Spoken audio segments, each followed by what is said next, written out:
Assalamualaikum warahmatullahi wabarakatuh. Solih kelas 7, bagaimana kabarnya? Semoga kalian semua sehat ya. Nah, walaupun semester genap ini kita masih belajar dari rumah, tapi kita tetap harus semangat dalam belajar. Marilah kita awali pembelajaran IPS pada pagi hari ini dengan bacaan basmalah bersama. Bismillahirrahmanirrahim. Nah, ya. Dalam pembelajaran ini silahkan disiapkan buku paketnya. Dibuka bab 3 halaman 124.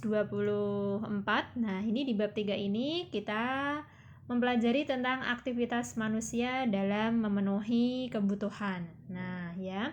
Kita tahu bahwa manusia itu selain sebagai makhluk sosial, itu kita juga sebagai makhluk ekonomi, yaitu manusia yang selalu ingin memenuhi kebutuhannya. Nah, dalam bab 3 ini kita belajar tentang ilmu ekonomi. Nah, ilmu ekonomi ini adalah bagian dari ilmu pengetahuan sosial yang mempelajari tingkah laku manusia dalam memenuhi kebutuhannya untuk mencapai kemakmuran. Kita tahu kalau kita bicara tentang kebutuhan, maka kebutuhan manusia itu sangat banyak sekali. Nah, ya. Nah, pada awal pertemuan kita pada pagi hari ini, yang akan kita pelajari itu adalah tentang kelangkaan dan kebutuhan manusia. Nah, ya, silakan diperhatikan dengan seksama, ya. Nah, pernahkah kalian membeli suatu barang tapi akhirnya tidak kesampaian? Maksudnya tidak jadi dibeli. Nah, gimana rasanya? Sedih. Nah, ya.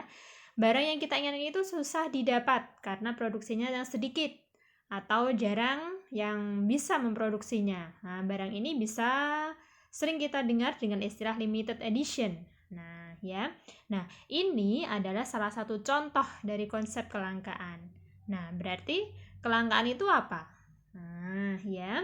Bisa kita katakan bahwa kelangkaan itu adalah ketidakseimbangan antara kebutuhan dan ketersediaan alat pemuas kebutuhan. Nah, kelangkaan ini merupakan masalah dalam ekonomi. Kelangkaan ini bisa timbul karena apa? Nah, barang yang kita inginkan ini jumlahnya terbatas, sedangkan keinginan manusia tidak terbatas. Yang tadi contohnya barang yang limited edition. Yang menginginkan barang itu bukan hanya kamu saja, tapi banyak orang menginginkan barang itu. Tapi barang itu jumlahnya yang terbatas. Nah, ini disebut sebagai dengan kelangkaan, yaitu tadi apa? Ketidakseimbangan antara kebutuhan dan ketersediaan alat pemuas kebutuhan. Nah, itu ya. Jadi, itu adalah konsep kelangkaan. Nah, ini contoh kelangkaan lagi. Nah, dulu pernah pada saat BBM, terutama yang premium ini. Nah, pernah terjadi kelangkaan sampai antriannya panjang. Ini pada antri Pertamax. Karena apa? Nah, ini produksinya terkendala, tapi yang butuh banyak, motor, mobil, pokoknya banyak sekali yang membutuhkan bahan bakar ini, tapi langka. Pada saat itu kan biasanya yang menggunakan adalah para ini ya, yang mencari premium, nah, atau bensin, tapi bensinnya habis. Akhirnya mau nggak mau, nah ini ketika ada Pertamax, nah langsung, nah ini antriannya sangat panjang. Nah, ini contoh kelangkaan BBM. Nah, jadi pada saat itu ya. Jadi bisa dipahami ya bahwa kelangkaan itu adalah ketidakseimbangan antara kebutuhan dan ketersediaan alat pemuas kebutuhan. Nah, itu adalah konsep kelangkaan. Oke, selanjutnya kita lanjutkan dengan kebutuhan. Nah, silahkan bukunya dibuka, buku paket dibuka halaman 130. Nah, ya. Halaman 130. Nah, kebutuhan manusia itu macam-macam. Nah, sebenarnya kebutuhan itu sendiri apa? Nah, kebutuhan adalah bisa dikatakan suatu keinginan terhadap suatu barang atau jasa yang menuntut adanya pemenuhan. Nah, ini kalau tidak dipenuhi, akan mempengaruhi kehidupan kita. Nah, contoh misal kita butuh makan. Nah, kalau kita tidak bisa memenuhi kebutuhan makan itu, maka ini akan mengganggu kehidupan kita. Nah, ini adalah contoh konsep dari kebutuhan. Nah, kebutuhan manusia itu macam-macam sekali. Nah, ini dibeda-bedakan. Yang pertama berdasarkan intensitasnya atau tingkatannya. Nah, ini ada dibagi menjadi 3 ya. Yang pertama adalah kebutuhan primer. Nah, ini kebutuhan primer ya. Nah, kebutuhan primer itu apa? Nah, kebutuhan ini harus dipenuhi ya.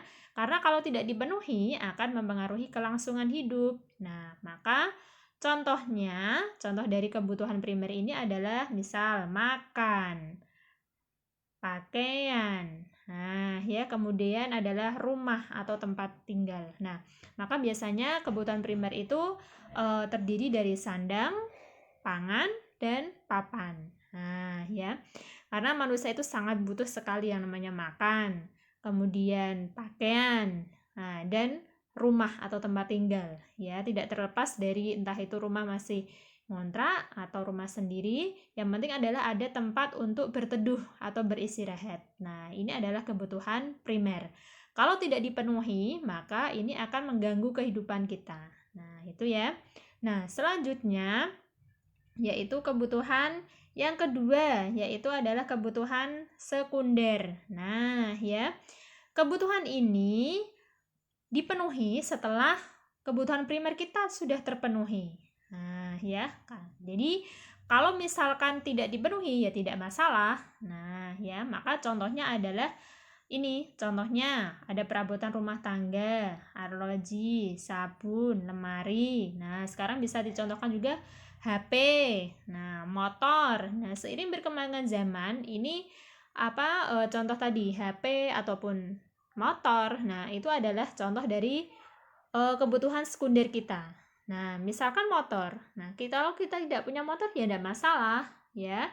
Tapi ini kebutuhan yang menunjang kehidupan kita. Nah, itu adalah yang dimaksud dengan kebutuhan sekunder atau kebutuhan tambahan.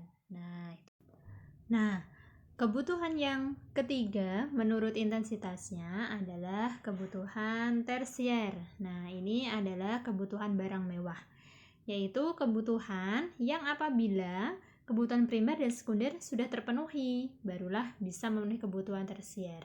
Maka ini biasanya kebutuhan tersier ini adalah terdiri dari barang-barang yang mewah, misal mobil Lamborghini atau jam mewah, tas mewah, nah, perhiasan yang mewah. Nah, ini adalah contoh-contoh dari kebutuhan tersier. Nah, oke, kita lanjutkan.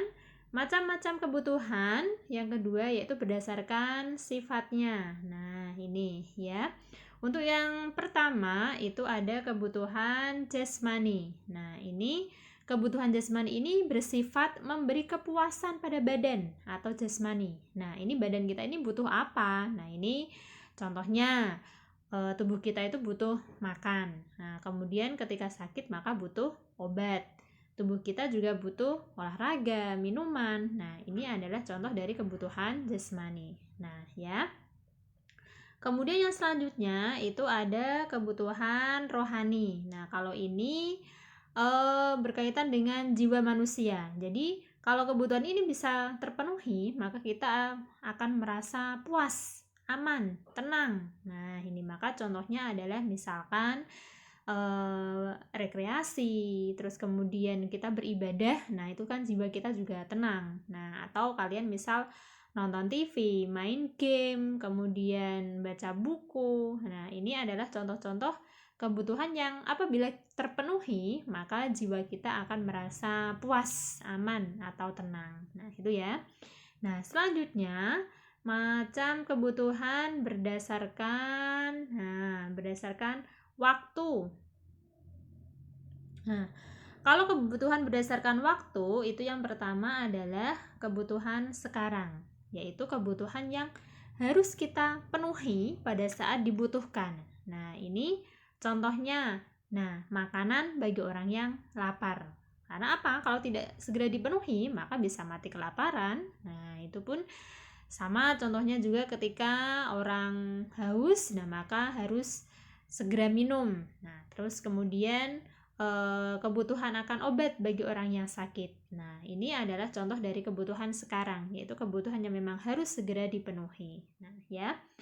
Menurut waktunya, kebutuhan yang selanjutnya yaitu kebutuhan masa yang akan datang. Nah, ini adalah kebutuhan manusia yang pemenuhannya ini dapat kita tangguhkan pada masa yang akan datang. Nah, tapi perlu kita persiapkan dari sekarang. Maka ini contohnya, misalkan kita menabung, ya, terus kemudian ada orang yang misal ikut asuransi, nah ya, nah ini untuk persiapan kebutuhan yang akan datang. Nah itu ya. Nah selanjutnya yaitu kebutuhan menurut subjeknya. Nah ini subjeknya. Menurut subjeknya ini dibedakan menjadi dua macam. Yang pertama itu kebutuhan individu. Nah ini adalah kebutuhan yang berhubungan langsung dengan perorangan. Nah, ini jadi setiap orang itu pasti memiliki kebutuhan masing-masing. Nah, dan tiap orang itu pasti kebutuhannya juga berbeda-beda. Nah, ini contohnya hampir ini kebutuhan individu ini contohnya makan, minum, mobil, kemudian motor, sepatu. Nah, ya tergantung dari kebutuhan masing-masing individu. Nah, jadi misalkan kebutuhanmu dengan temanmu ya berbeda, bahkan dalam satu keluarga pun ya kadang berbeda-beda juga kebutuhannya. Nah, ini adalah contoh dari kebutuhan individual. Nah, kalau selanjutnya yaitu kebutuhan kelompok atau kolektif. Nah, kalau yang ini kebutuhan yang dirasakan oleh sekelompok orang. Nah, jadi pemenuhannya itu pun dilakukan secara bersama-sama. Ya, jadi contohnya ini adalah jalan, nah, kemudian jembatan, sekolah, pasar, nah, dan lapangan. Jadi kebutuhan ini diperlukan oleh sekelompok orang. Jadi tidak hanya individu yang membutuhkan akan hal tersebut. Nah, itu adalah beberapa macam kebutuhan-kebutuhan ya. Jadi tadi dibedakan menjadi 4 ya. Ada berdasarkan menurut intensitasnya, menurut sifatnya, menurut waktu penggunaannya, dan menurut subjeknya. Nah, ya. Jadi untuk pertemuan pada pagi hari ini, kita tadi belajar tentang konsep kelangkaan dan juga macam-macam kebutuhan. Nah, jadi bila ada materi yang belum dipahami atau yang perlu ditanyakan, silahkan disampaikan di grup. Nah, ya, nanti kita akan bahas lebih mendetail lagi. Nah, ya. Saya akhiri untuk pemberian materi pada pagi hari ini. Wassalamualaikum warahmatullahi wabarakatuh.